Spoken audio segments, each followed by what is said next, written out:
é um pouco... Ó, já tá aí, já tá... Depois eu faço a edição. Ficou bom? Você gostou dos vídeos? Gostei, muito bom, muito bom. Ficou legal? O pessoal gostou da nossa conversa. Falou assim, pô, o Cláudio ficou à vontade lá com você. Eu falei, a ideia é essa mesmo, é bater um papo, conversar sobre o que importa. Porque nada de muita formalização. Claro. Eu acho que o importante é levar informação para quem ainda não conhece e, na verdade, as pessoas se sentirem em casa na conversa, sabe? É legal, um bate-papo descontraído e tal, né? Como se eles estivessem... Né, em vez de a gente ficar conversando de novela, a gente fala sobre essas coisas que são bacanas. Claro. Bom, então vamos lá. É interessante você também, não sei se você vai fazer uma pequena apresentação sobre mim. Não sei o que eles colocaram aí. Que você... Eu coloquei aqui no Facebook um pouco do que eu achei lá. Quer ver? A chamada do programa, inclusive.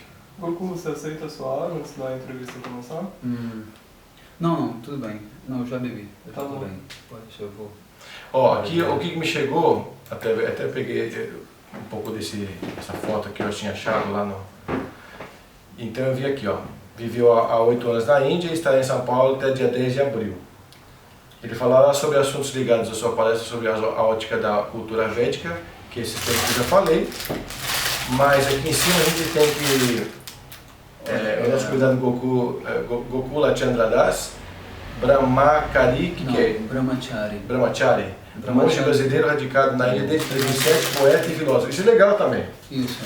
E você pode colocar que eu cursei a faculdade de filosofia na UERJ também. Curso de filosofia. Isso é muito legal também, né, pessoal? Ou o que é legal, é rico isso, porque você tem informação filosófica, você tem a poesia com você, né? E além de tudo você tem todo o ensinamento, todo o estudo que vem dos Vedas, que você vem aí defendendo, né? Desde 2007, na verdade, né? Bom, então vamos começar a falar sobre isso lá. Olá, amigo internauta. Então eu aqui, Fred João, trazendo aqui no Tocando Oculto, novamente comigo o grande amigo Orlando de Freitas Júnior. E hoje aqui um grande e especial convidado para vocês, que é vou ver se eu consigo pronunciar direito o nome dele aqui, que é o Gokula Chandra Das. Acertei, não? Certo. E olha só, pessoal, que bacana. Ele é filósofo, é poeta, também, a filosofia você fez em que lugar mesmo? Na UERJ. Na UERJ, né?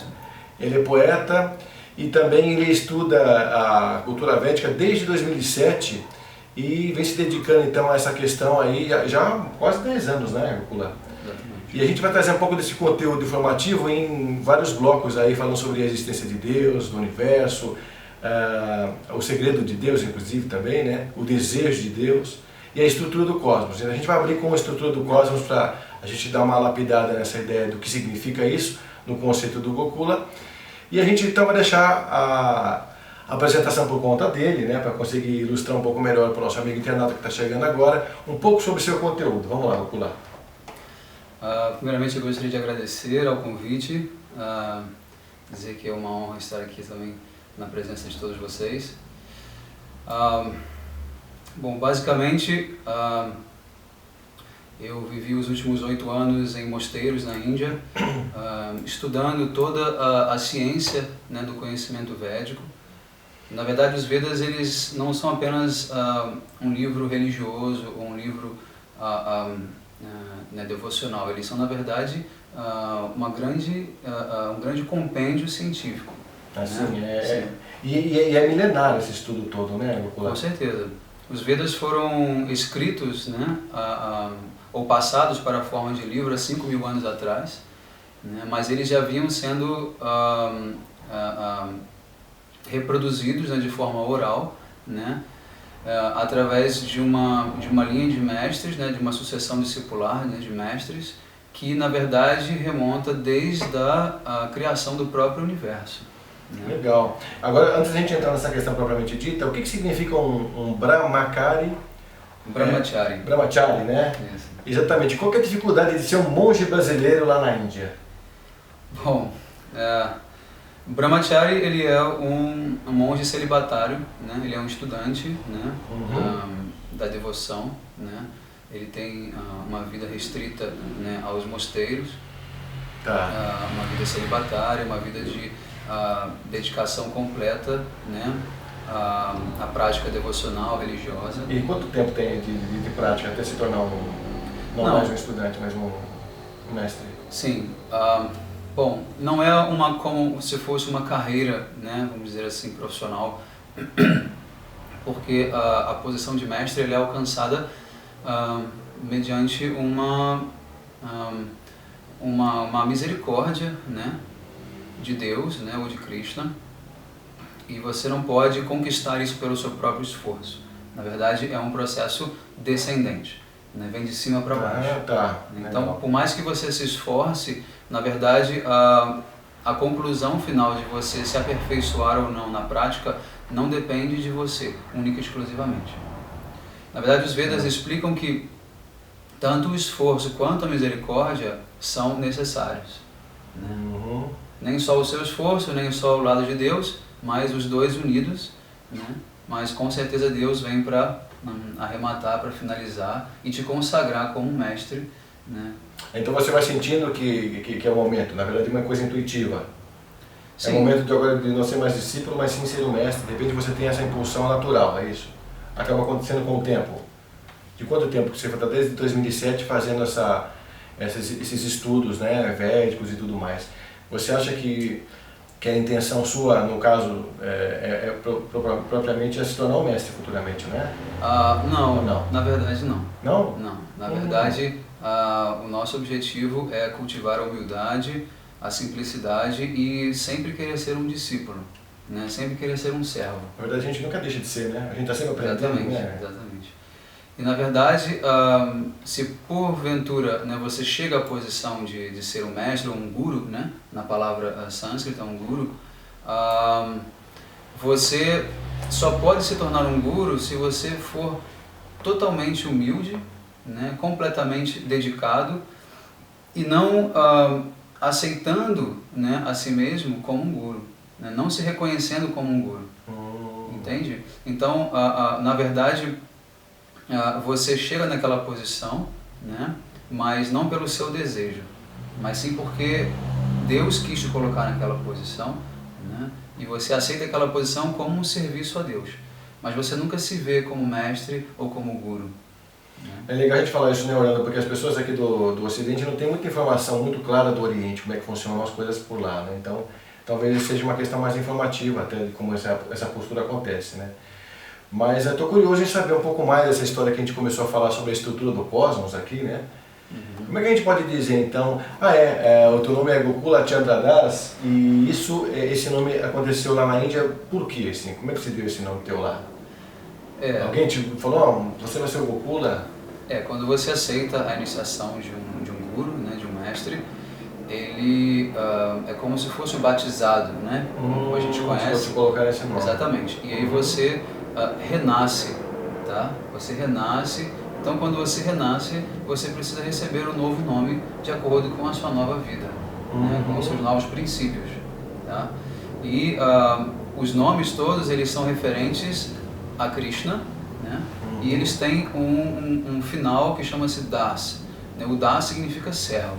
Tá? Então eu ia te perguntar, porque eu tenho Gokul Chandra, o que é Chandra? É o nome de Krishna. Chandra significa lua, né? E Gokul é o local onde Krishna nasceu. Então, o local onde Krishna nasceu Isso. Então, a lua de Gokul é Krishna. Assim como a lua surge, né, e ilumina, né, e encanta a todos, Krishna também surge naquela cidade, Gokul. Então, eu sou um servo de Krishna. Certo. É verdade. Né? Tá legal. Então, Gokula, e aí você tem então esse interesse em dessas 3 palestras aqui no Brasil, né, sobre o segredo de Deus, o desejo de Deus e a estrutura do cosmos. Esse interesse da gente poder estar abrangendo para o nosso amigo internauta um pouco desse conteúdo, para nós também bacana a gente poder estar acompanhando sobre a cultura védica, porque a gente também tem um pouco do conhecimento da teosofia, e tem mais gente envolvida nessa conversa. E aí, de repente, a gente gostaria de conhecer um pouco mais sobre o conhecimento dos Védicas a esse conceito da estrutura do cosmos aí. Vamos ver, Gokula, o que a gente pode começar a falar sobre esse primeiro tema. Deixa eu beber uma aguinha aqui. Ok. Antes de responder a sua pergunta especificamente, eu gostaria de fazer uma pequena introdução a respeito, né, do aspecto científico dos Vedas, né, para ajudar o nosso público, né, a compreender um pouco mais sobre a profundidade, né, do conhecimento védico. Tá. Basicamente, qualquer obra de arte ou qualquer criação da ciência, né, por mais simples que ela possa parecer, é necessário que nós compreendamos o que há por trás daquela criação. Né? Isso é muito importante. Por exemplo, nós podemos tomar o caso da Mona Lisa, né? Que é uma pintura famosa, né, de Leonardo da Vinci. E Mona Lisa, a princípio, é uma figura muito simples, né? É uma mulher com um manto, né? Uma pintura muito fácil até de você, né, compreender, entender. Não é uma pintura abstrata, não é nada simbólico, né? É simplesmente uma mulher, né, que pousa, né, e tem um sorriso sutil no seu rosto. A princípio a pessoa vê uma cena daquela e fala, é só isso. É só isso, né? Então, mas se a gente procura compreender o que há por trás da criação dessa obra, por exemplo, né, a gente chega à conclusão, principalmente se a gente estudar o autor da obra, né, como no caso de Da Vinci, você descobre que ele era, na verdade, um grande cientista, né, que ele era um filósofo, que ele era um inventor, né, que ele era vegetariano, inclusive, né, e que ele criou a Mona Lisa baseada na combinação Fibonacci, né?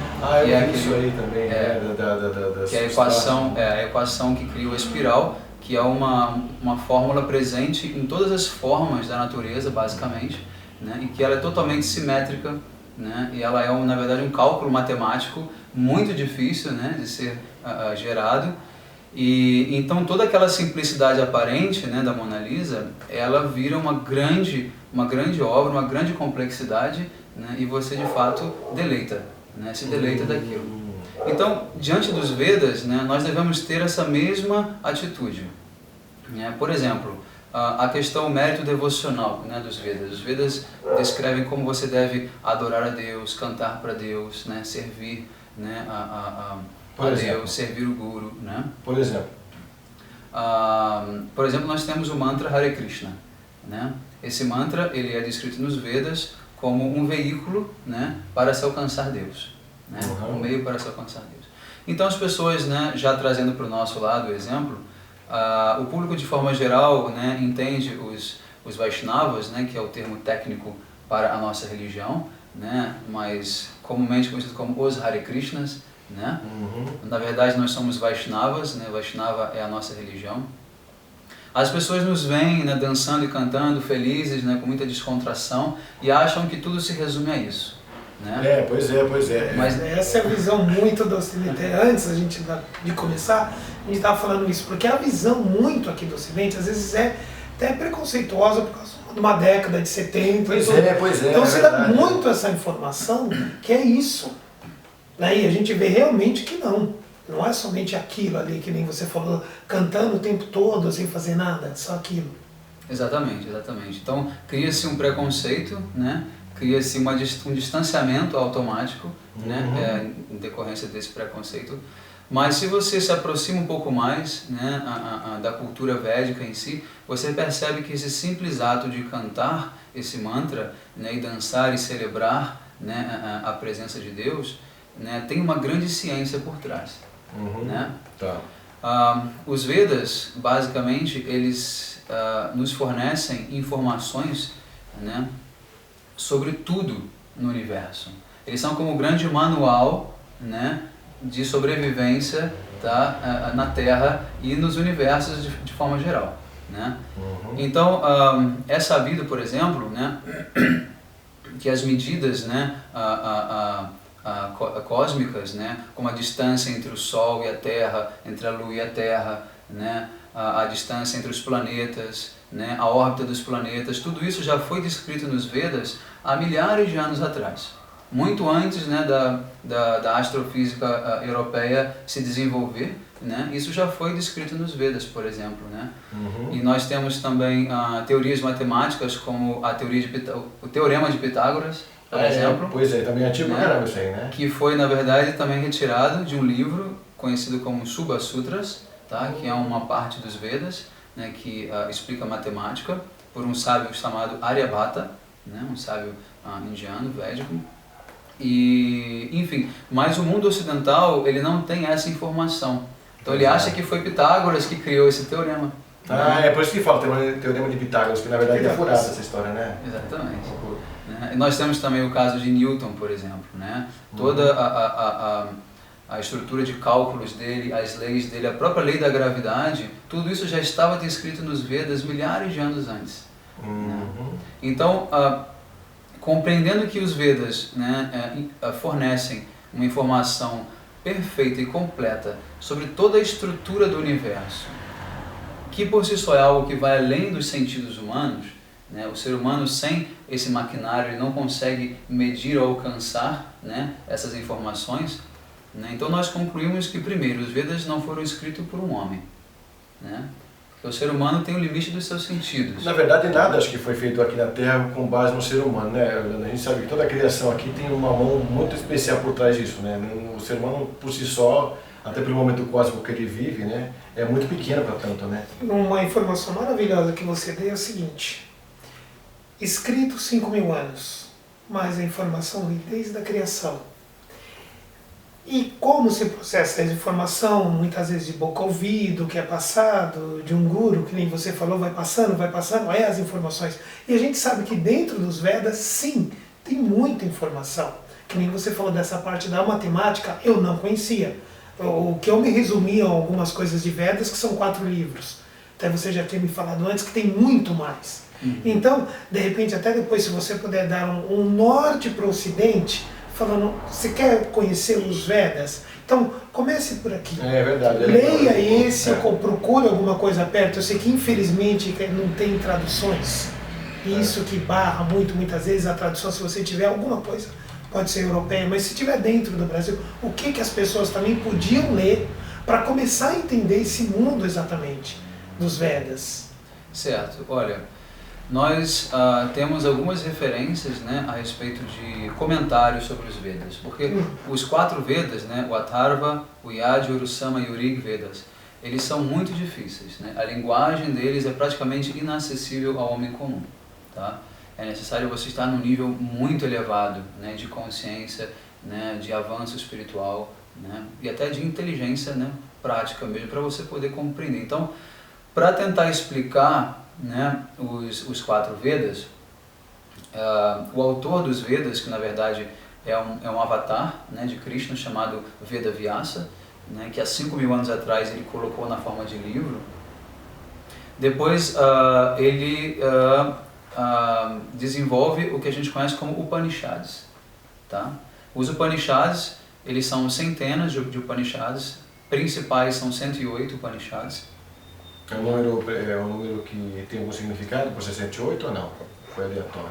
Não, o 108 ele é de fato um número especial, ele tem toda uma numerologia perfeita, né?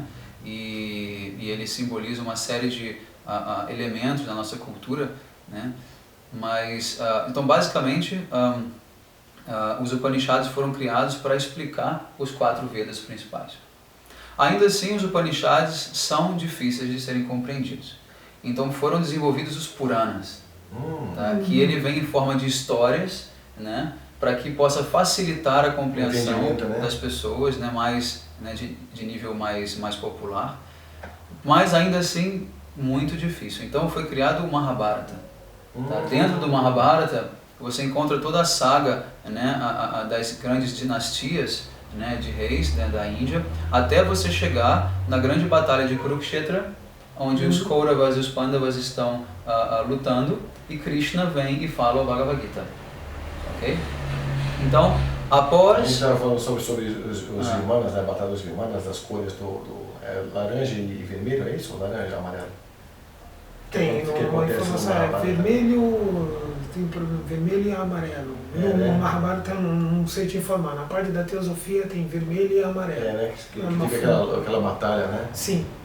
Bom, mas enfim, e aí, dando sequência? Sim, então esse conhecimento, ele na verdade é muito difícil de ser compreendido, né, pelo homem comum. Então, após a criação do Bhagavad Gita e outros, né, nós conhecemos pela própria literatura védica que Veda Vyasa, né, ele não estava se sentindo satisfeito, né? Ele pensou que de fato todo esse serviço, né, de decodificar os Vedas não trouxe para ele uma satisfação que ele esperava, tá?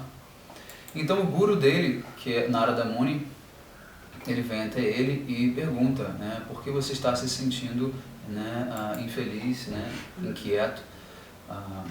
E Vyasadeva, com muita humildade, ele responde: Gurudeva, o senhor conhece o meu coração melhor do que eu. Por favor, você me dá essa resposta, né? Eu não sei o que está acontecendo comigo.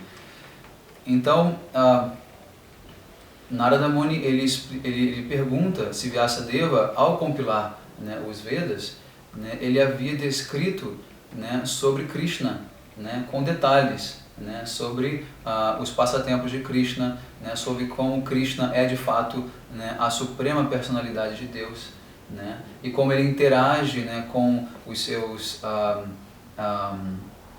associados eternos, né, e como ele realiza diversos passatempos, como ele cria o universo material, como ele destrói, como ele mantém, né. Então, Vedavyasa responde que não, né, ele não havia escrito. Então Narada Muni dá uma bênção para ele, né, ele entra em transe, né, Vedavyasa, e nesse transe ele recebe a última parte da literatura védica, que é o Srimad Bhagavatam, tá? O Srimad Bhagavatam, ele é conhecido como o fruto maduro da árvore do conhecimento védico.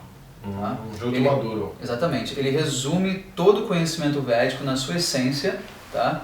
Pronto para degustar mesmo. Exatamente, exatamente. E ele, na verdade, só explica duas coisas: que Krishna é Deus e que a devoção para Krishna, né, é a meta suprema da vida, tá? Então esse livro, chamado Bhagavatam, ele está disponível, tá?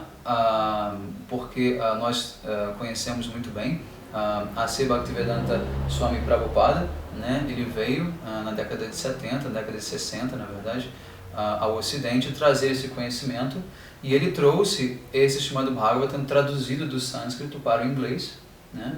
E hoje você encontra essa literatura nas principais línguas, né, pelo mundo inteiro.